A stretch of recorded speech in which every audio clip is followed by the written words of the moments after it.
Traders dari. Oke, di sini gue bakalan melakukan yang namanya seperti biasa backtesting lagi dan lagi hingga ke kumpul yang namanya edge gue. Karena seperti biasa trading itu pertama yang harus kita punya adalah analisa, cara kita membaca marketnya. Kalau kita nggak punya analisa, kita nggak punya cara kita analisa market, gimana caranya kita bisa melatih manajemen sama psikologis trading kita. Oke, untuk tadi analisis yang gua gunakan, kalian bisa cari di YouTube namanya ICT atau Inner Circle Trader, yang biasanya itu di-share langsung oleh si founder yakni Michael Hudson. Kalian bisa cari hal YouTube terus ICT Inner Circle Trader, ya ini The Inner Circle Trader, kayaknya adalah Michael Hudson. Oke, ada beberapa konsep yang gue sering pakai, yakni pertama adalah liquidity sweep, liquidity grabs, dan itu doang. Dan untuk video kali ini kurang lebih bakalan panjang, 20 menitan sekian. Di video kali ini gue pengen backtesting analisa gue sambil menjelaskan, mendokumentasikan perjalanan gue menjadi seorang trader dari awal yang nggak tahu apa-apa tentang trading menjadi ya setidaknya bisa mengubah hidup gue lah sedikit. Oke. Karena balik lagi, skill trading adalah skill yang high leverage. Ketika kita udah jago, ya udah. Ketika kita udah jago analisa, jago money management, masalah uang itu gampang banget di trading. Karena fokusnya bukanlah di uangnya, tapi fokusnya di ngatur psikologis sama ngatur edge kita supaya bener. Karena market itu random, gak ada technical analysis yang 100% benar. Tapi kita punya yang namanya, kalau kita punya cara bias hipotesis gitu, bagaimana market bergerak, nanti kita tinggal profit nunggu aja. Oke, untuk indikator yang gue gunakan ini adalah indikator simple, yakni namanya kill zone dari Tiaplab. Tujuannya apa? Tujuannya adalah untuk kita tahu area-area di mana market open di New York, market open di New York, dan juga market open di Asia. Oke, setelah Asia pasti London.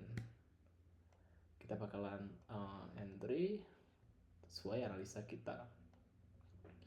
Oke, seperti biasa, market yang perlu kita lakukan dengan menggunakan ICT adalah kita pergi ke high time frame. Misal kalau kalian main scalping seperti gue pasti bakalan pilih yang 1 menit. Tapi untuk draw on liquidity itu kita garis-garis mana mana area tertinggi, mana area terendah, itu draw on liquidity-nya.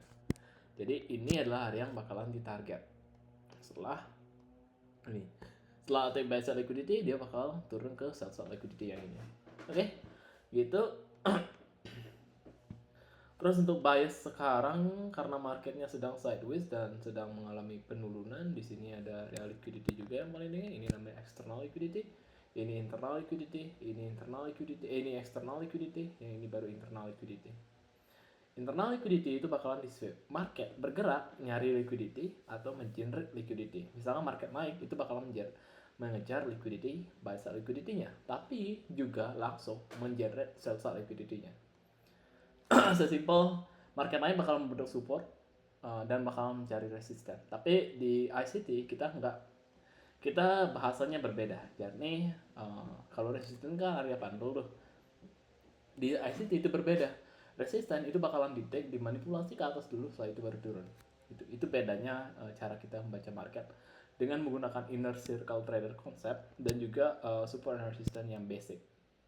Traditional price action, yakni traditional kayak baca chart dan sebagainya, baca candlestick dan sebagainya. Oke. Oke, di sini apa yang bisa kita lihat? Area ranging. Area ranging kita bakalan cari untuk apakah dia bakal menembus area buy side liquidity-nya atau enggak. Oke, market. Ini take buy side liquidity ya.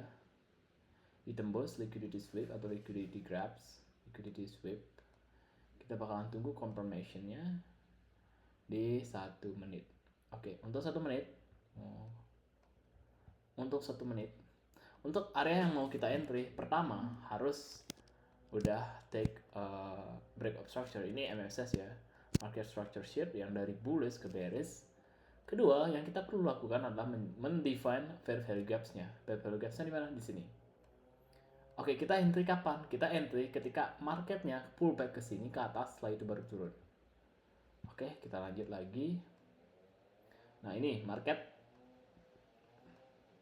udah mengindikasikan akan terjadi kenaikan.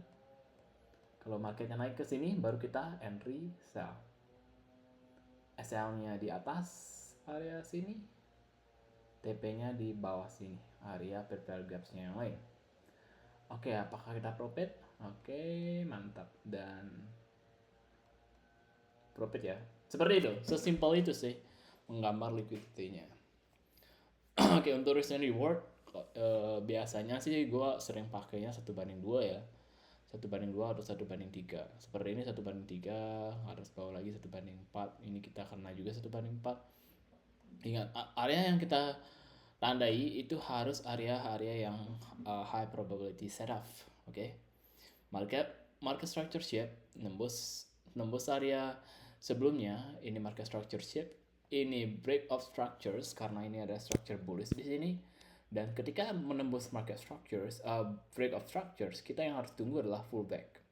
Setelah pullback, kita tahu bahwasanya market sedang sideways, the time frame gedenya udah take liquidity, take buy side liquidity-nya yang atas ini. Ingat, yang atas namanya buy side liquidity, yang bawah itu namanya sell side liquidity.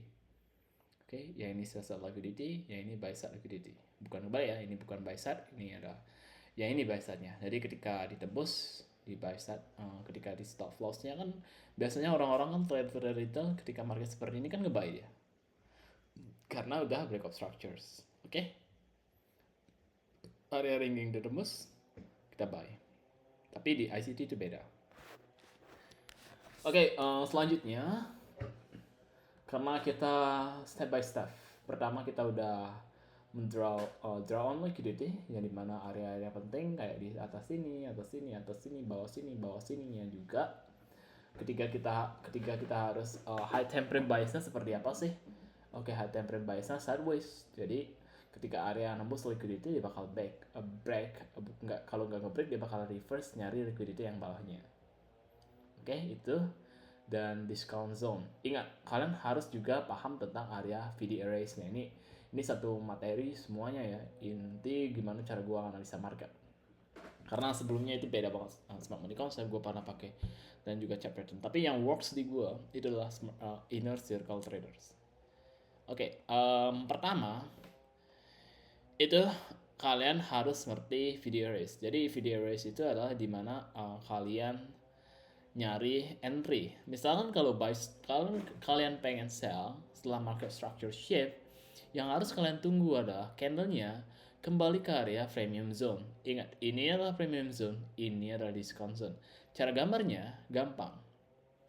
Oke, misalkan kita punya market naik seperti ini. Naik, terus turun. Nah, ini bakalan cari yang namanya discount zone.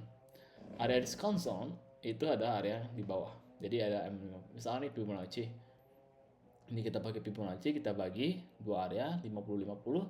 Yang atas ini adalah area premium, yang bawah ini adalah area discount zone. Kalau kalian pengen cari buy, kalian usahakan nyari yang di discount zone. Dan ingat, kalian perlu nandai area fair value gap-nya. Terkadang market kalau kuat naiknya itu di area premium zone pun ada fair value gaps dan sebagainya, itu juga bisa mantul. Jadi kalau ada fair value gap seperti ini, usahakan kalau misalkan kalian dikasih kesempatan untuk nunggu, cari yang discount zone karena risk and reward-nya lebih masuk di sana, area discount zone untuk entry buy. Untuk entry sell juga sama, kalian harus nunggu area mantul ke area premium zone seperti ini. Misalnya market turun seperti ini, nyari area premium zone 50-50 yang ini digunakan Fibonacci ke atas, terus kita bakalan sell di area sini dan tandai area-area penting, misalkan ada fair value gap kah, ada order blocks kah atau sebagainya. Oke, sliding mitigation. Oke, order blocks itu yang mana bang? Order blocks itu 3 candle ya. Gue bakal tunjukkan di sini. 3 candle yang penting. Oke, pertama adalah ada candle merah, kedua candle hijau, candle bearish, candle bullishnya setelah itu ada fair value gap. Dia seperti ini. Ini adalah area order blocks. Ketika candle merah, Candle yang bearish ini, terus kemudian ada market structure shift di sini dari bearish ke bullish. Terus candle ketiganya itu membuat gap. Nah, ini adalah area order blocks ya. Entar kalau marketnya menyentuh area sini, either bakalan consolidation atau langsung mantul seperti ini. Enggak. Ini order blocks key level. Kalau di SMC ini namanya key level. Kalau di SND mungkin areanya namanya demand zone. Demand zone supply zone. Demand zone bener. Demand zone ini mana orang-orang pengen nunggu untuk buy. Di sini demand zone naik lagi langsung ke atas. Oke. Kenapa seperti ya sesimpel itu sih analisa gue. Teknik itu harusnya yang simple. Kalian kalau bisa sesimpel mungkin kalian pelajari technical analisisnya sesimpel mungkin. Jadi nggak ada yang technical 100% profit. Itu yang gue pelajari. 100% profit nggak ada. Yang ada itu adalah meningkatkan probabilitas. Cara meningkatkan probabilitas adalah kita sering-sering melihat market seperti ini, yakni backtesting. Kalau kalian mau forward testing, kalian juga bisa dengan akun demo. Usahakan backtesting para forward testing. Ini adalah materi yang pertama. Oke, kita lanjut lagi analisanya. Setelah kita lihat semuanya dulu, ada di sini ada area liquidity, buy side liquidity. Kita take 5 minutes.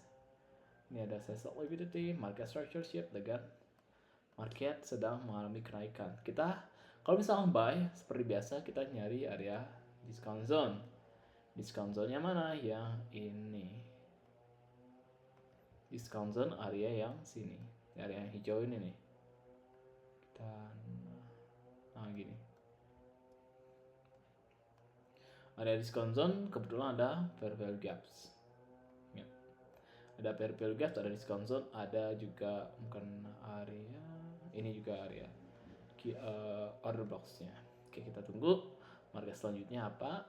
Ternyata adalah bearish lagi, bullish. Kita lihat 1 menitnya untuk entry sebagai precision. Kita bakalan lihat candlestick 3-5 menit di 1 menitnya seperti apa sih. Oh, ternyata baru nembus. Ini either ini bakalan jadi liquidity sweep atau imbalance, seperti bukan imbalance tapi inducement, di mana market itu turun lagi nyari fair value gap-nya terus reverse lagi ke atas. Ini tampang lihat dari biasnya. Inducement belum. Oke, ini inducement. Seperti biasa kita bakalan entry buy. Area mitigation block udah kena, di sini kita bakalan entry karena market seperti itu. Risk and reward seperti itu. Target yang pertama dari liquidity yang ini. Kalau marketnya misalkan kuat, biasanya sih dia bakalan nembus ke area order blocks-nya. Setelah itu fair value gap-nya baru naik. Kena fair value gap, setelah itu bakalan naik. Ya kena ya, seperti itu guys analisanya. Jadi kita bakalan naikin lagi, kena. Oke. Gitu, analisa simple. Udah 20 menit. Jadi sekian udah. Terima kasih udah nonton, dan ini adalah charting version dari gua Dharma Trader. Ini adalah fase dimana gue itu belajar tentang technical analysis, karena ya pertama sebagai seorang yang mau jadi seorang profitable trader yang mana ini Ntar gue cari mirror board dulu untuk bayar ya, bukan mirror, apa ya namanya, mirror lah ya. Tunggu dulu ya, sabar ya.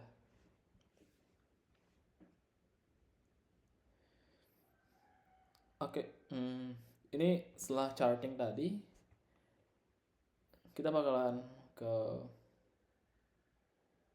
advice ke diri gue tentang apa aja yang udah gue pelajari. Oke, ini Jul 2023, 2025. Oke, tunggu ya. Ini adalah board, kita pay to screen, sudah goals dan sebagainya, personal branding, guard, message, character, hero, audience dan sebagainya. Ini itu lupakan saja ya. Oke, ini mohon maaf ini sinyalnya agak lambat. Pertama, jika kita mau jadi seorang profitable trader,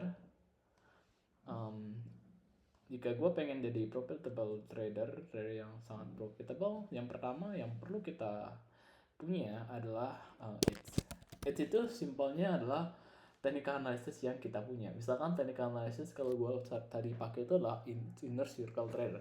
Jadi data yang gue kumpulkan, data backtesting dan sebagainya itu harus banyak. Cara backtesting seperti itu tadi, yakni dengan menggunakan Barifly di TradingView. Ini adalah cara tercepat, terefektif, terefisien saat ini. Kalau dulu mungkin ya kita print ya, ngeprint chartnya seperti ini, terus kita gambar, kita analisa seperti apa sih, terus kita jadikan sebuah hipotesa, kemudian dari hipotesa itu jadikan kita dari hipotesa gitu kita tes semuanya apakah bisa menjadi tesis, dan kalau jadi tesis kita rumuskan semua masalah rumuskan semua materi itu menjadi satu kesatuan.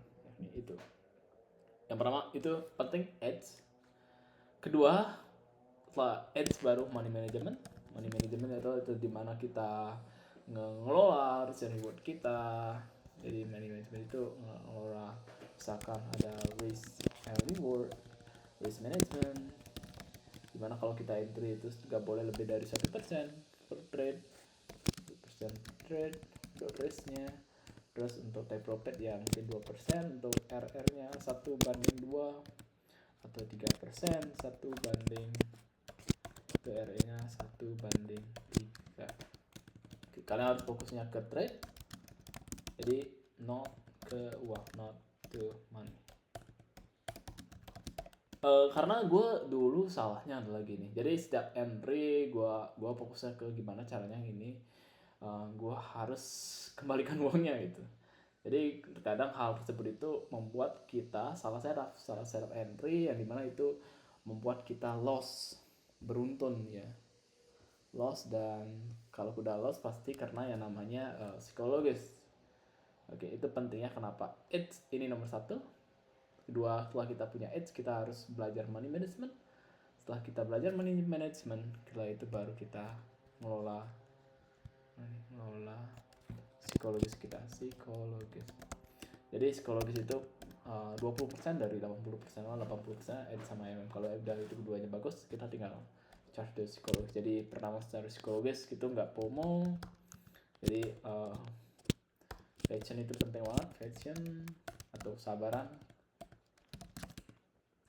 Kita jadi orang sabaran di market, jadi nggak usah ngeras gitu. Ngeras itu artinya kayak lu nggak ada syarat nih, ya udah gue entry itu karena FOMO dan sebagainya, fashion. Terus nggak gimana cara kita ngelola ketika risk, revenge trading gitu. Harusnya diusahakan untuk enggak ya, diusahakan untuk tidak. Jadi setelah revenge trading baru kita bakalan selain itu juga, selain revenge trading, selain FOMO, selain kita harus punya passion, kita harus nggak boleh revenge trading ya. Stick with the plan, dan setiap entry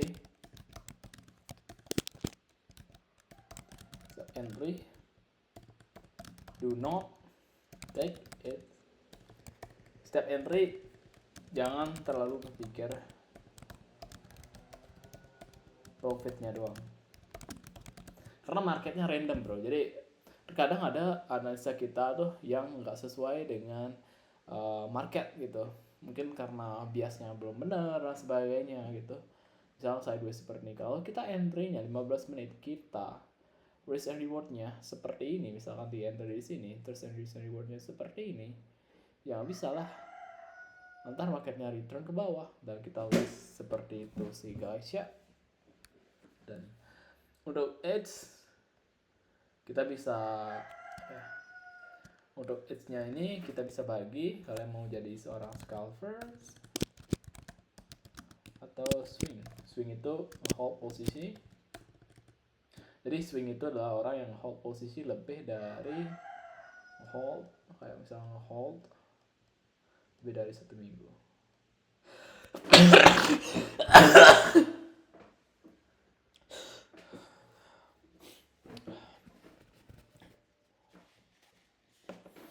Maaf ya, dah gue sakit aja.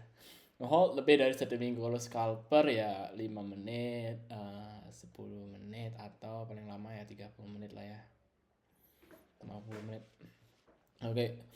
Di analisa gue itu ada yang namanya apa ya, kita juga dikenalkan namanya ada yang namanya PO3, jadi PO3 power of 3, jadi ada accumulation, distribution, sama accumulation, terus ada manipulation ketika marketnya naik dan turun seperti ini, terus distribution dari misalkan marketnya naik di London sideways bakal turun di New York, maka seperti itu bergeraknya. Ada accumulation, manipulation naik seperti terus turun. Nah ini market ada 3 fase. Di sini kalian bakal belajar tentang yang namanya MXMM, jadi market maker, ada MXMM, market maker buy, dan juga sell model. Dan ini gue belum cover karena gue baru belajar ini sih, market maker buy model sama market maker sell model, itu dua konsep yang berbeda. Oke. Terus Power 3 juga belajar kita tentang kill zone. Jadi indikator yang gue pakai nih itu namanya area kill zone. Jadi ada Asia, London, Asia, New York, London, Asia, dan sebagainya, itu namanya kill zone. Area kill zone di mana area volatilitas market itu terjadi. Misalnya di London itu lebih volatile karena banyak sekali hedge fund gede itu para smart money yang trading di sana. Kalau di Asia itu biasanya marketnya accumulation, yakni sebuah sideways seperti ini. Oke. Untuk New York biasanya meneruskan either itu reverse atau continuous in the pattern. Jadi setelah London itu bakalan ke New York session, dan New York session itu BK. Ini dua arah, either naik atau turun. Jadi either reverse atau continuation. Nah biasanya itulah mengapa kita harus menandai yang namanya area buy side liquidity-nya dan juga sell side liquidity-nya. Ini dua konsep, jadi semuanya harus kalian pelajari, sell side liquidity dan buy side liquidity. Trading itu nggak sesimpel. Jadi gue pengen ngasih hard truth ke kalian. Trading itu nggak sesimpel kalian entry langsung profit, satu entry itu langsung kaya, kagak anjing, kagak. Nah karena gue lihat banyak sekali para trader di influencer di TikTok, Instagram dan sebagainya mainnya di pool margin. Jadi modal $100, dia over leverage, all in semuanya, jadi 1.000 misalkan, jadi 2.000 misalkan, karena marketnya waktu itu MPV, NFA atau non-farm payroll. Jadi ini kayak news lah, news di Amerika, di mana itu berdampak ke marketnya juga, jadi non-farm payroll, di mana apakah itu negatif atau positif. Kalau positif dia bakal buy dan ya generate profit di sana. Itu full margin lagi. Gue harap gue nggak gitu ya. Gue harap gue buat gitu karena ya gue pernah sih kayak full margin seperti itu dan loss. Mungkin bukan tipe gue ya. Tapi kan ada bank yang full margin profit, ada kayaknya, tapi gue nggak gitu. Maksudnya gue itu bukan style trading gue. Style gue trading ya 1%, 2% per day, 1% dari modal coba. Ya di mana cara ngasih? Ya di sini lah ketika pro firm itu jadi alternatif selain brokernya langsung. Jadi pro firm itu kayak lembaga penyedia dana. Misalkan lembaga penyedia ya modal. Jadi dia bakal sebuah institusi yang bakal ngasih kalian modal trading jika kalian melewati challenge-nya. Jadi dia menjual challenge, misalkan ada yang misalnya dari Funded Next itu per $5.000 itu harganya sekitar untuk per challenge-nya sekitaran 32 sampai $36. Oke, itu nih Stellar Light. Cara nge-flash challenge-nya supaya kita langsung dapat 5.000, kita harus mendeskripsikan sebuah challenge. Jadi target profit persentase. Target profitnya agak 100%, tapi yang 8%. Itu untuk step 1, step 2 ya lebih kurang lagi 4%. Untuk reasonnya kalian itu nggak boleh daily drawdown sebesar 4%, dan juga untuk max drawdown itu 8%. Sekitaran ini 800 ya sekitaran $200, $400 lah. Ini 4%, 8% sekitaran $400. Ntar kalau kalian udah profit, kalian bakalan dikasih untuk WD.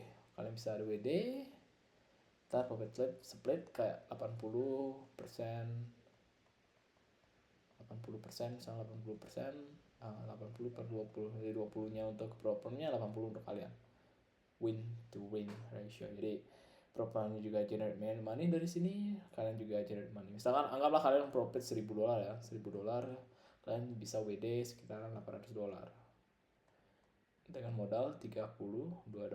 Ini berapa kali nih return of investment. Tapi catatannya adalah kalian mampu pertama punya story yang gua tadi kasih tahu, kedua money management, tiga baru psikologis. Oke, kayaknya itu doang yang bang gue sampaikan hari ini, karena itu aja yang baru gue pelajari. Jadi gue bakal sering buat video analisa seperti ini karena simple kayak ya gue pengen, bukan gue pengen menunjukkan diri gue itu jago trading dan sebagainya, tapi ini untuk journaling diri gue dari yang nggak tahu tentang trading, nggak tahu tentang bagaimana market bergerak, gimana analisa teknikalnya, gimana money managementnya dan sebagainya, dari yang awal banget dari day one gitu jadi ke day 100. Jadi gue pengen compare diri gue seberapa jauh gue berkembang, karena kalau kalian cari di YouTube gue, di channel YouTube gue yang ini channel gue, lihat channel anda dulu ya. Karena di sini random ya, ada yang ini dan sangat random sekali ya. Tapi Smart Money Concept itu baru beberapa hari yang lalu.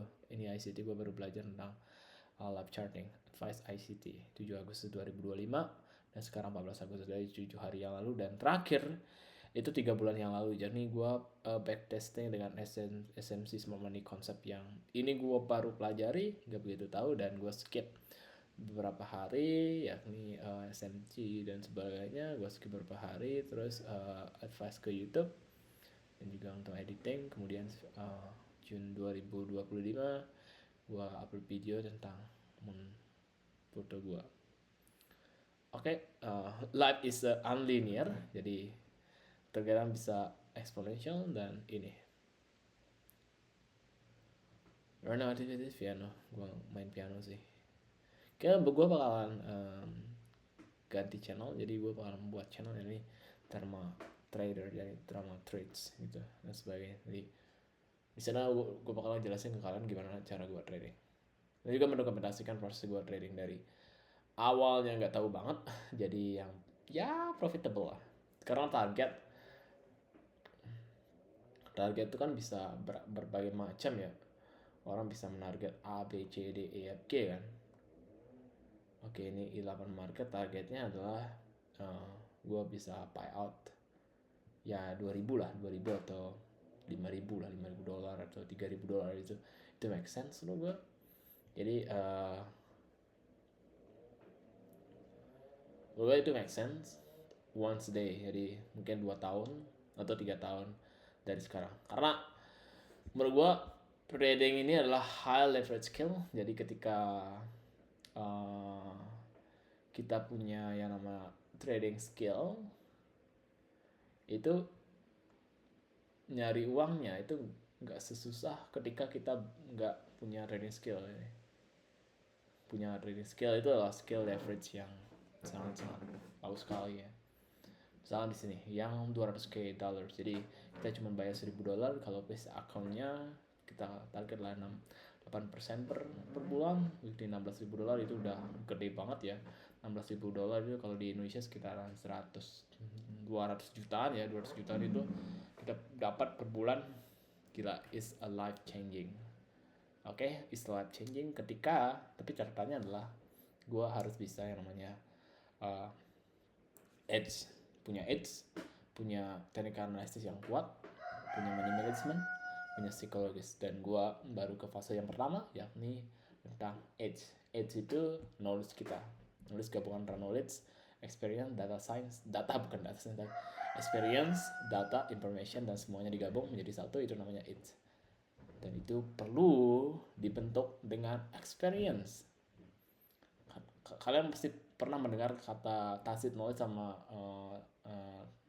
explicit knowledge. Jadi explicit knowledge itu ya apa itu gini, misal apa itu trading, nah itu explicit knowledge. Jadi di explicit dijelasin. Tacit knowledge itu lebih dalam karena itu ya itu tadi, it's trading, gabungan antara experience, data, dan itu semua prosesnya lama untuk dibentuk. Cara mempercepatnya ya ini, Butterfly. Oke, sekian dan terima kasih udah nonton. Jangan lupa untuk like, comment, dan subscribe. See you on the next time.